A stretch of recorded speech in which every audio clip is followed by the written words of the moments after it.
We have a lot to talk about today when it comes to censorship and YouTube and other companies maybe starting to squeeze into the market a little bit. So, in recent news, Joe Rogan is moving his podcast from YouTube and other platforms exclusively to Spotify. Now, it's also interesting as Spotify could potentially be getting into the video podcast market. So, we'll talk about those and YouTube censorship and more coming up next.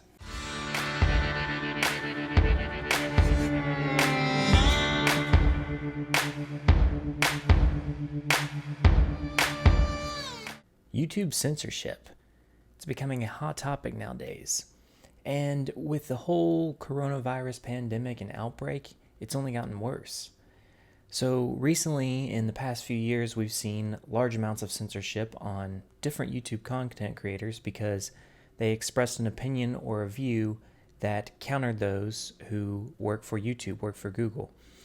And what YouTube proceeded to do was ban those people or demonetize those people who didn't share the exact same views as them. Now, you could say what those people said were offensive, but that can vary and differ going from person to person. Everyone can always find something offensive in what another person says. But instead of YouTube just letting that be and letting things go, they decided to determine what is and what is not offensive and ban people accordingly or demonetize people accordingly. Now, we saw this get worse as we came into the coronavirus pandemic. They then came out and said that they had the official sources for all coronavirus news that were true and accurate and factual, and that anything that disagreed with the sources they listed was inaccurate information. Not really backing that up, just saying that their sources are trusted and basically everyone else can go, well, get out of here, basically. So it's not surprising then that people are going to start looking for opportunities elsewhere. People are going to start searching out other platforms to maybe take their content to. Now, this is difficult because we know how big YouTube is. It's tied in with the king of search, Google. And if you want your stuff to be found, you're going to come here to YouTube. This is where people go. But a lot of big names that have already built themselves up here and have kind of a following may be looking to get out and maybe looking for other avenues. And there's probably lots of creators out there right now kind of sitting on their hands waiting to see what happens and look for their chance to get out. Now, all of this is very interesting because one category on YouTube that is growing quite a bit is podcasting, or when it's on YouTube, a lot of times video podcasting or vodcasting, whatever you want to call it. And this has been increasing in popularity over the years. So if you look at some of the studies from around 2017 here, at the time, about 75% of the US population was familiar with the term podcasting.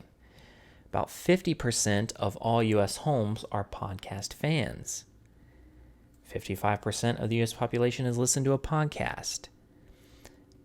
Now, this shows that, podcasts are growing. This is becoming a popular medium for people to share their ideas and opinions. And what's cool about this is podcasts can cover a wide variety of topics. You've got people that cover everything from cooking to video games to movies to politics, news, taking care of your home, DIY stuff. There's podcasts for everything you can think of. And people seem to enjoy this, You can get them on your smartphone, you can get them on your computer, you can listen to them on the go. You don't have to download them, you can stream them a lot of the time.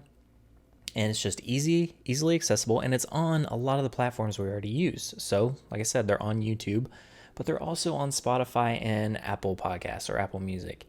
And all those three platforms, are integrated into all the smartphones, and people can pretty much pull them up and listen to them anytime they want. Now, what's interesting about YouTube is it's kind of unique because its podcasts also have the video component to them a lot of times.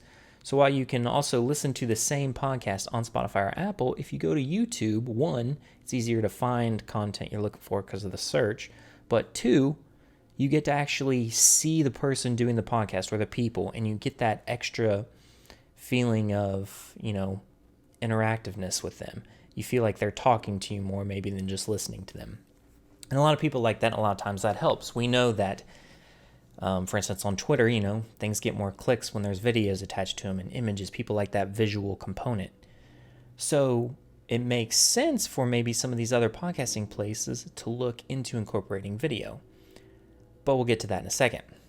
So we're talking about YouTube and, their kind of domination over all these content creators. Well, one of their biggest creators, and definitely the biggest in podcasting, Joe Rogan, has just announced a deal that he is going to be moving to Spotify. Now, all his stuff's going to be moved there, and it'll be on both YouTube and Spotify for a bit, and then I believe it's all moving to Spotify. And when I heard that, I was like, okay, that's very interesting. That's going to bring a lot of attention to Spotify's platform, but isn't he going to miss out because, Spotify doesn't do video? They're just the audio podcast. And I'm sure a lot of people like to actually watch, him interview Elon Musk and see their facial expressions, see them talking, or any of his newest ones there, Tony Hawk or Bernie Sanders, all these people. They want to see the people and kind of get that feeling of interactiveness. But I was like, they're not going to get that from Spotify. Well, it turns out that Spotify may be moving in the direction of implementing video podcasts. And if you take a look at this article, if you take a look here at The Verge, they did this podcast on Zayn and Heath Unfiltered. Now, they did a little test. So for about 50% of the people who would click on this Spotify podcast, if any of these people watched episodes number 28 through 30, there would potentially be the option for it to show them a video version of the podcast. Now, I went ahead and tried it on my own phone, and I recorded a video here of what it's like. Now, if you look, it's almost the same Spotify interface. You can actually shrink the video down there at the bottom, and it'll even play down in the little bottom menu while you search other things. You can maximize it to go the normal, portrait mode where you have all the controls underneath. You have pause, play, you can skip forward or back 10, 15 seconds. You can even play to different speeds. You can also, save it for later, set a sleep timer, do all the normal stuff you can do on Spotify. But it plays the video on top now. And we've seen hints of this before with different music artists. They can upload that new Canvas feature where it shows like a, I think, 8 to 10 second clip of their music video. But this is on a whole nother level here.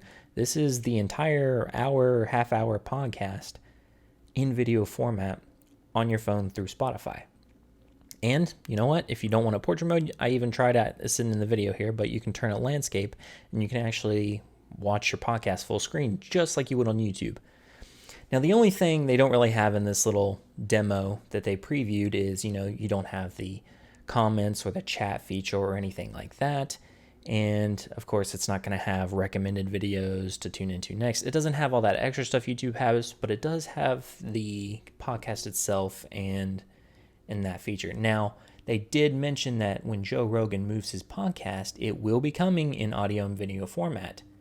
So this is huge because now I'm like, all right, Joe Rogan's coming over. He's not losing that entire video component. He's bringing that with him. And if Spotify plans to do this with more podcasts, they could really be onto something here. And you can tell they're trying to move in this direction of obtaining more of the podcast market. Over the years, based on the companies they've acquired in recent history, 3 or 4 of these are big podcast entertainment type companies. And they're really growing their podcast network. Now, this is going to kind of give them an edge more over YouTube and Apple Podcasts, Apple Music. I'm not going to say they're going to be higher ranked or better, but it's going to make them a little more competitive in that whole scene. And I think this is an important move because, like I said, Joe Rogan has almost 8.5 million subscribers now on YouTube, and he's going to be taking his entire show exclusively to Spotify, away from YouTube. That's 8.5 million subscribers, plus anyone else who ever gets on there and watches his videos. They all get millions of views. He's going to be bringing all of that away from YouTube. Whether or not it all goes with him to Spotify, that's going away from YouTube. So whether or not that's good for him, move for him and a good move for Spotify. That's yet to be seen. It could be Spotify could become successful and could break into the video podcast market and pull a lot of creators away and go there. I think that would be a really cool thing if they could implement it well and add more features to their platform. If they weren't keen on banning people and censoring people, then by all means, Spotify, pull as many as you can away from YouTube. What that means for now is it probably in the short term here could benefit some other YouTube creators who are in similar podcast genres, because you're now having that big name with with people who spend a lot of time taking in his content. Those episodes can be an hour, 2 hours, and millions of people watch them. So if millions of people are spending time doing that, they're now going to be getting other videos recommended to watch, and other content creators may get boosted a little from this. And yes, that's a good thing, but hopefully what this does is it indicates to YouTube that their censorship problem is maybe bigger than they thought, and maybe they need to back off a little. Because if they don't, they could start losing a lot more people. And if other companies see this and see what Spotify's doing, if maybe Apple sees this or some of the other networks, people are going to be looking, like I said, looking for platforms to get away from YouTube if YouTube continues this heavy-handed censorship on, free speech and stopping people from saying what they want to say on the platform just because they disagree with it. And hopefully we see more of this in the future with other places too, like Facebook and Twitter. And as things become more and more censored and people's voices are being shut down, it would be nice to see other opportunities and options pop up, and people will be able to shift to other platforms that are actually going to be legitimate platforms and not so much as publishers that pick and choose what they want to put out. But that pretty much does it for this video. If you guys liked it, please go ahead and remember to leave a thumbs up and click subscribe so you'll know when the next videos come out and you'll be alerted right away. Also, feel free to leave a comment on any issues with censorship you've been seeing lately, or if you've been seeing creators move to other platforms or areas you've been looking at yourself, following other creators and seeing where people go. Because this is getting pretty bad with YouTube, and people are going to be looking for other options. But anyway, thank you all for watching, and we will see you next time.